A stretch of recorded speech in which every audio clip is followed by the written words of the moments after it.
Hey, fellas, your commissioner here. Oh, Loki there. Coming at you for a little week one.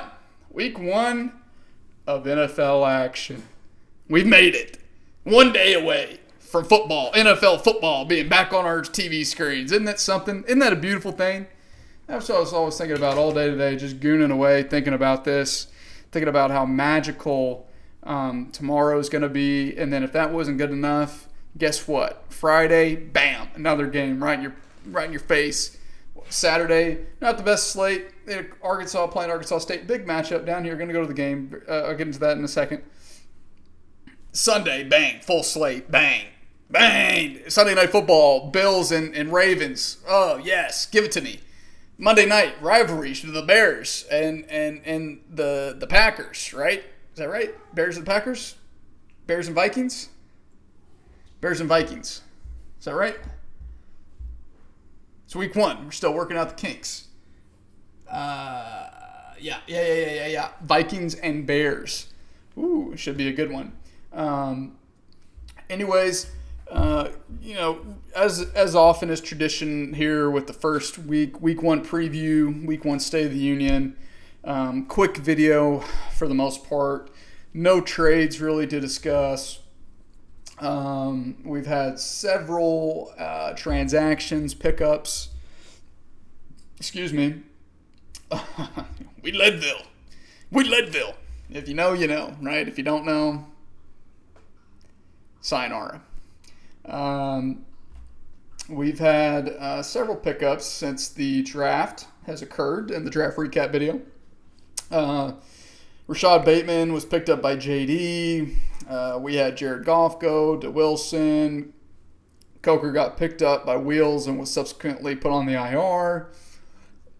Amari Cooper, Hawk added him, got rid of Wandale. That's a mistake. $8 for Amari Cooper, way outbid for that. I added Malik Washington, dropped Jalen Wright. Blaine added Will Shipley, dropped Sean Tucker. Wilson also added Tyquan Thornton, dropped Tajay Spears. Didn't really understand that. Oh, I'm sorry. Nick just dropped Coker. Didn't even want to play the IR game with him. Just straight dropped. Picked up Dameon Pierce. Blaine dropped Will Shipley and then added Tajay Spears. Added Tajay Spears to his IR and then picked Will Shipley back up. So snip, snap, snip, snap.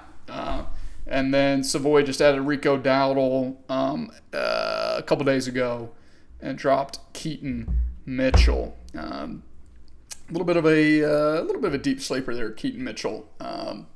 Definitely one that people should probably keep their eye on, especially if Henry finally age catches up to him. Although we all know it's probably not going to happen. So really, that's about it. I mean, without much further ado, we can just go ahead and get into a preview of Week 1's matchups. I hate to shortchange you guys, but I feel like this really could be maybe the quickest video I've ever done since I've really been doing these on a consistent weekly basis. And I feel like every time I say that, we're at almost 4 minutes right now, and it'll probably be 30 minutes by the time the video gets done. Maybe I should just do a deep breakdown of every game. Wouldn't that be something? Actually, don't even know what the sponsor is going to be. I need to figure that out. I know what the game of the week is going to be, as is tradition, always a game of the week, first week of the regular season, no problem. First, we'll start off with Keeping the Faith versus the McCockners. I'm currently projected to win 160 to 158. Wowzers. The league is all over this as the under 318. Can't say I blame them. I'm in on it too. If week one goes anything at all like last season's week one, we are in store for a lot of gross games and a lot of missed projections, we'll say. I looked at the numbers from last season. People miss their projections on average by 20, 30 points. Wilson was the sole team last season to beat his projection. And the projections were about where they were this year. They were about the same as they were last season. And I don't understand it. We actually overall reduced scoring by neutering passing first downs by a quarter of a point. And somehow all of our projections are going up. I don't understand it. So, anyways, JD, everybody knows this. I talk about this all the time. JD's been my kryptonite in this league. I really need to take time to do a full audit of the Hall of Records and update those head-to-head matchups and records and all of those things. It's fallen into a state of disrepair, a state of neglect. But I think I've slowly started to turn the corner, made it a little bit more even and balanced. I think JD's got somebody playing in all 4 NFL windows. That's awesome to see. It's awesome. It's actually really cool. He's got CD tomorrow. He's got Patty on Friday. He's got, of course, all of his main guys on Sunday, and then he gets to follow that up with Hawkinson on Monday night. I've got a couple Monday night players myself. How about that, huh? The old commish is tired of watching all these guys go off on Monday night, either beating them or catching up or what, So, hey, I've got a couple Monday night guys of my own. So, at least for right now. But nobody on Thursday, nobody on Friday. Yeah, so, it's whatever. I'll still get to be behind the 8 ball for a little bit. Overall, I think it should be a really good game. Do I think either one of us are going to touch 160? Absolutely not. I think we'll be great to get to 140. But, I think it's going to be a tight one, and I like myself to get off to a good start, 1-0 start, and drop JD to 0-1. Just will it into existence, right? Next, we have the Swamp Donkeys versus Major Comeback Season. Nick is projected to win this one 158 to 149. We get a lot of green and red and yellows and stuff on the matchups right now. None of those really mean anything, honestly, at this point. Nobody knows what these teams, how the defenses are going to be until you see it. Really, probably not even for the first month. Because, the Commanders last year, they had one of the worst secondaries in the league for the first month, and then they flipped a switch, and they were one of the toughest matchups for receivers and quarterbacks as the season went on. I look like I'm in the shadows. I look like I'm the banker from Deal or No Deal. Sorry, Loki. I'm going to have to close that just a touch. Boom. Get that dad bod going on. Dog dad, cat dad. You can see it right there. You know what I mean? Anyways, I think for Nick here, projected to win, I took Nick's team total under 158 as well. I just think 160 on the first week of the season is just going to be extremely hard to do. You'd really have to have a roster full of elite talent and guys, and I think Nick's got a lot of solid guys. I don't know that he's got that premier top-end talent at any position. He's just got a lot of really solid guys. He's got his boy Chase Brown down there in the flex. Blaine's starting to Emeka Ibuka, Tucker Kraft, Xavier Worthy. Man. Wow. I'm going to go with Nick in that one. We'll go with Nick. No offense, Blaine. We'll go with Nick. Certainly could surprise me, I'm sure. But I wouldn't hate to see it either. Nobody likes to see Nick win. We don't like to see Nick win in this league. That's certainly a given. So, next here we got Flo's Fury and Truck Nuts. What's going on? What is this? Is this Discord? Please hold. Yeah. Shut up. I don't want to do that. Just go away. I just want you to be closed. Go away. Quit. I'll open you up later. Okay. Cool. Flo's Fury, Truck Nuts. 156 to 153. Wilson's projected to win. Sorry about that. Had a little brain buffering going on. It happens. End of a day, long day, a lot of meetings today, a lot of talking today for the commish. Pretty good. I don't really love Ford's team that much. I do like a couple of his guys. I think a couple of his guys are maybe over the hill, maybe just not even that good. Wilson, got the band back together. Lamar, Saquon, Judy, Laporta, Mike Evans. Let's see if he can keep them. Challenge level impossible.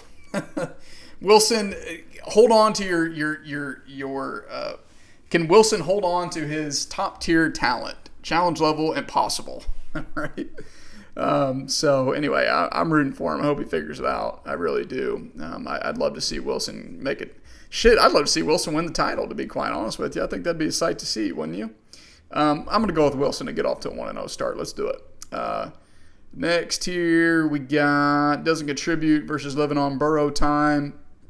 Hawk is projected to win this one just barely, 153 to 152 against Jeff Fisher. I think Craig, like I said, he had one of the most Jeff Fisher teams I've ever seen that Jeff Fisher have. How many Jeff Fishers could a Jeff Fisher have if a Jeff Fisher could Jeff Fisher a team, right? That's it right here. We're seeing it doesn't contribute in Craig Salvatore. But Hawks team's kind of gross too, to be quite honest with you. I mean, Bijan is really good. Burrow's really good. Other than that, it's a lot of question marks for me in my mind. His bench really does not have any viable options, really, in my opinion. I think that's kind of Craig's got a couple guys he can maybe throw in there. RJ Harvey starting him. Week 1, interesting. I don't really like either of these teams, to be quite honest with you. Probably means they're shoo-ins to make the playoffs, because what the fuck do I know? Not much. I'm going to go with Craig. I'm going to go with Craig in that one. Jeff Fisher. You got it, buddy. Kiss of death. You're welcome. And then that brings us to our penultimate matchup of the week. I'm going to go ahead and break this one down in full. No sponsor, but We Leadville versus the Golden Path. Rematch of a horse-ass game as is tradition in week 1. Rip is projected to win 145 to 144. Another tight one, another close one. Battle of the quarterback there. You got Josh Allen and Jaden Daniels, i.e. the Kwisatz Haderach. I think I always butcher that pronunciation. Only player on Savoy's team that has a nickname, I believe, that carried over from last season. Hey, if you guys want to do the nicknames, I'm not going to make you do them. I'm not going to punish you if you don't do them. But, it's there if you got time. Hey, there's Brody. Just go ahead, fill those out. It's just a fun little quirk. Really add some personality, some depth to your roster, to your team, what you think about these guys. Just a cool little fun feature on Sleeper. We might as well use it, right? Why not? What's the harm? Anyways, battle of the quarterback, Josh Allen and Jaden Daniels. Let me answer this. Hold on, please. 1 second. See, like I said, that time just tick, tick, tick. Hey, I'm doing the video. Can I give you a call back? Well, I'm just trying to get it done so whenever you get home, you don't have to worry about it. Well, you could be a guest appearance, but you weren't a guest appearance in every video last year, were you? Right. So, you got a long season. Love you. There we go. She wanted to make it a celebrity. She thinks she ties for favorite guest appearance, and now she thinks she's some sort of celebrity. Wait, what? You started the video so soon? What's going on? Well, I'm not here yet. What's going on? Anyway, Josh Allen. Sorry, Jaden. Josh Allen. Battle of the running back, Chuba Hubbard, David Montgomery versus Travion Henderson and Breece Hall. It doesn't get more solid and more reliable than Rip's running backs. And then with Savoy's, you got straight, pure upside. I'm going to go with Rip in that one as well. I hate upside. You guys know this. I'm a civil engineer for the state. You guys think I like upside? No, I like stability, consistency, right? Slightly below average, right? Maybe sometimes below average. Wide receivers, you got A.J. Brown, D.K. Metcalf, Deebo Samuel versus St. Brown, Sun God, praise the sun. Roma Dunze and T. Higgins, a guy who hates playing football, but I'll go with Savoy in that one at wide receiver. Tight end, you got the two hot rookie tight ends battling against each other, Colson Loveland and Tyler Warren. I think both of these guys won't get to double digits, so I'm going to push this one. And then battle of the flex, you got Javonte Williams, yuck, versus Matthew Golden. We'll go Matthew Golden in that one, easily Matthew Golden. I would honestly throw the dart. I put the dart throw over Sheet Heat in there, rip over Javonte Williams, but that's just me. What do I know? Again, what do I know? Savoy has nobody on his bench that should be in the starting lineup probably for the rest of the season. So anyway, I think overall, if Savoy can sneak out an edge with the quarterback and Jane Daniels, I think the receivers give him enough of an edge. We'll go with I'm gonna go Savoy in that one. We'll go Savoy to win that one, and just like last season in the Bitch Boy playoff, where Savoy came out ahead. I think it's gonna happen again, and Leadville drops to 0-1. So love that name. That's one's got to stick. That's one's got to stick. I'm telling you. You should ask Rip about the story. It's a great story. Rip's a great storyteller. He'd love to tell you. And then that brings us to our game of the week.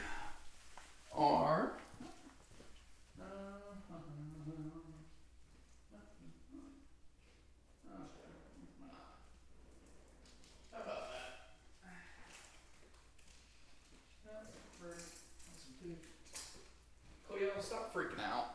I know you like your food, but just chill.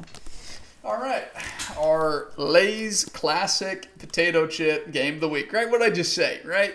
Consistent, solid, old, reliable. Doesn't get much more. I mean, this is, if you think of a potato chip, right? You think of the creation and essence of a potato chip. Lay's Classic is It is. It's just the American standard staple potato chip. It is. You know what I mean? There's no arguing. There's no denying. It's got some carbs, a lot of fats, some fiber. It does have some fiber. The potatoes, make you big and strong, right? Potatoes, good for you. Crispy, delicious, yummy. Guaranteed fresh. Lay's, they're staple guys. You guys are all business guys. You know this. Lay's is one of the biggest brands in the world. They make great chips, great product.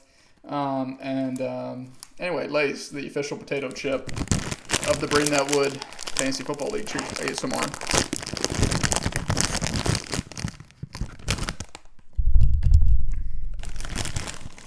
Cheers.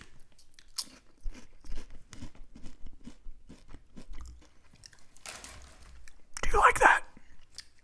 Subscribe to my premium Ultra Plus channel to get more content like this. Thank you. Anyway, Dirty Birds of War versus Kickers Lives Matter. Rematch of the championship game, of course. Plunk is projected to win 158. We'll round up 159 to 157. Battle of the quarterback, you got Trevor Lawrence versus Baker Mayfield. Both of these guys should have some great games, I think. But, I got to go with my boy Baker in that one. Battle of the running backs, you got CMC and Devin Achane versus Josh Jacobs and James Cook. Good one. Achane projected 25 points coming off basically not practicing or playing all preseason, dealing with that calf injury. Seems to be that he's on track to play. I just have a hard time buying that those guys are going to combine for 50 points. I really do. I don't think James Cook is going to have that great of a game either. I think ultimately, this is a pretty even. I think this is more even than the projections say, so I'm going to push that one. Battle of the wide receiver, you got Neighbors, Neighbors, Travis Hunter, Jalen Waddle versus Jamar Chase, Brian Thomas, and Jacoby Myers.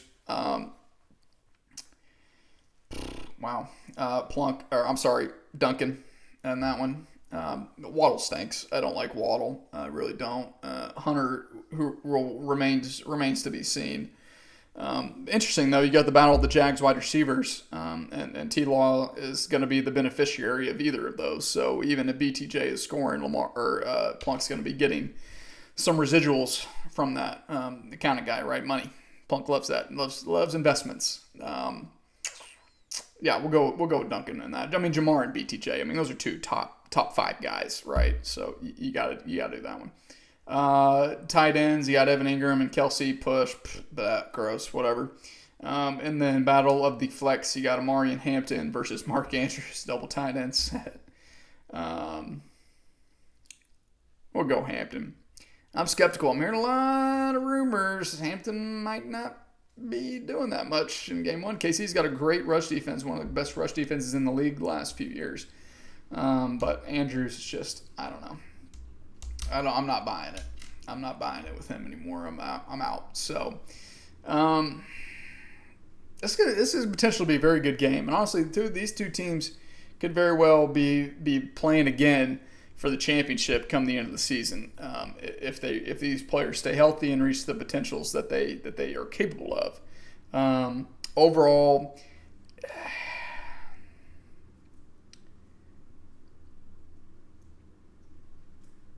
despite giving Duncan the edge in quarterback, wide receiver, pushing running back, pushing tight end, and Plunk really only getting the edge at the flex, I think that the sum is greater than the parts, or whatever, how that phrase goes. Plunk gets his two-peat on the way to second two-peat, maybe third three-peat, four-peat, whatever the fuck, I don't know. Kind of just lost my full train of thought there. Plunk is ready to defend his crown, I think. I think he's going to come out hot, come out fire, and I think he's going to make Duncan feel pretty embarrassed and pretty small about his team and get off to a 1-0 start. But though Duncan did have a very, very good, didn't meet your projection last week 1, but had a great week 1, one of the best teams to have a great week 1 last year. So if anybody can put a little dent in the Dirty Birds' wings, a little clip, it could be Kickers Lives Matter, but we're going to go Plunk in that one. So anyways, that's all I got this week, fellas. Like I said, Arkansas playing Arkansas State. Hopefully the last game down here in Little Rock. Plan on going to the game. Maybe doing a little bit of tailgating, a little bit of that, a little bit of whatever. Game should be beautiful. Beautiful weather. I think it's going to be a nice 70-something degrees, mid to low 70s. Much different than the last 2 years we've gone when it's been like 95 and sunny and just miserable. So looking forward to that. Looking forward to a huge Hog win. And without further ado, good luck this week. Stay safe out there. And as always, woo pig.